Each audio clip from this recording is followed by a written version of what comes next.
Brought to you by NBC bearing, भारताची पहिली bearing उत्पादक। मुंबई पाठोपाठ आता ठाण्यामध्ये देखील हवेच्या प्रदूषणामध्ये मोठी वाढ झालेली आहे। मी सध्या उभा आहे आनंदनगर परिसरामध्ये आणि आपण पाहू शकता आज AQI म्हणजे ऑनलाईन ॲपवरती आपण पाहिलं तर 203 AQI पर्यंत हवामानाचं प्रदूषण जे आहे ते या ठिकाणी वाढलेलं पाहायला मिळत आहे। एकंदरीत लाल रेषेच्या वर हे AQI पोचल्याने मोठ्या प्रमाणात या ठिकाणी नागरिकांना धुळीचा व हवेचा त्रास या ठिकाणी जाणवत आहेत।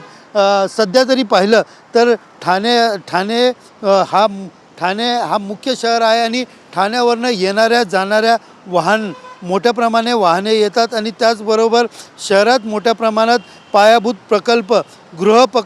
प्रकल्पाचे काम या ठिकाणी सुरू आहेत। मोठ्या प्रमाणात गाड्यांची आवक जावक असल्याने शहरामध्ये इंधन व धुळीचे कण वाढल्याने या ठिकाणी प्रदूषण मोठ्या प्रमाणात वाढलेलं आहे। एकंदरीत ठाणे महानगरपालिकेकडे प्रदूषण मोजणारी अपुरी यंत्रणा म्हणजे महाराष्ट्र प्रदूषण नियंत्रणाने मंडळाने बसवलेले 2च यंत्रणा या ठिकाणी लावण्यात आलेले आहेत। मुंब्रा, दिवा, कळवा व या परिसरात देखील लवकरच अशी यंत्रणा उभारण्यात येणार आहेत। 1 जानेवारीपासून तर 30 जानेवारीच्या कालावधीत या ठिकाणी ठाणे महानगरपालिकेकडनं नियमाकडे दुर्लक्ष करणाऱ्या 73 बांधकाम व्यावसायिकावर कारवाई करत 18,15,000 रुपयाचा दंड देखील वसूल करण्यात आलेला आहे।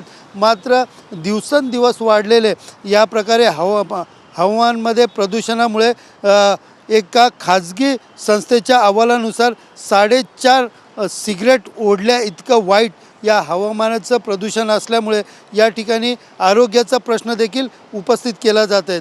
विशेषतः पाहायला गेलं तर सर्वसामान्य ठाणेकरांकडून मागणी होते की पालिकेने फक्त प्रदूषण मोजण्याचे यंत्रणा न लावता याच्यावरती कुठेतरी उपाययोजना कराव्या आणि सर्वसामान्यांचे जीव जे धोक्यात जात आहे त्याला वाचवावं व हवेचे प्रदूषण कुठेतरी कमी करण्यासाठी बांधकाम असेल किंवा इतर जे प्रकल्प असतील ते कामं वेळेवरती थांबवावी व त्याच्यावरती काहीतरी उपाययोजना करावी अशी मागणी सर्वसामान्य ठाणेकरांकडून केली जात आहे। कॅमेरा पर्सन रोशनसह Sunil Jadhav, TV9 Marathi, Thane. Brought to you by NBC bearing, भारताची पहिली बेअरिंग उत्पादक।